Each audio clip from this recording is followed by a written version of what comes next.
Vadodara Halol road પર અકસ્માતમાં દારૂની રાફેરીનો પર્દાફાશ, રસ્તા પર દારૂની રેલમછેલ. પોલીસે 2233 બોટલ સહિત 691 લાખનો મુદ્દામાલ જપ્ત કર્યો.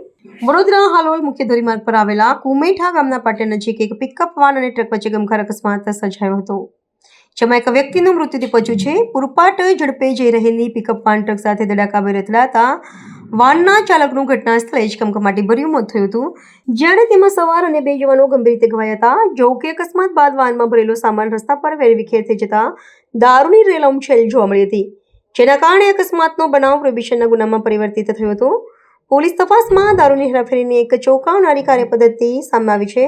બુટલેગરોએ પોલીસને થાપ આપવા માટે પિકઅપ વાનમાં ભંગારના સામાનની આડમાં ફાયર સેફ્ટીના સિલિન્ડર અને મોટા પીપળાઓમાં વિદેશી દારૂનો જથ્થો છુપાવ્યો હતો. વાહનની ટક્કર એટલી પ્રબળ હતી કે આ સિલિન્ડર અને પીપળાઓમાંથી દારૂ અને બિયરની બોટલો રસ્તા પર ફેલાઈ ગઈ હતી.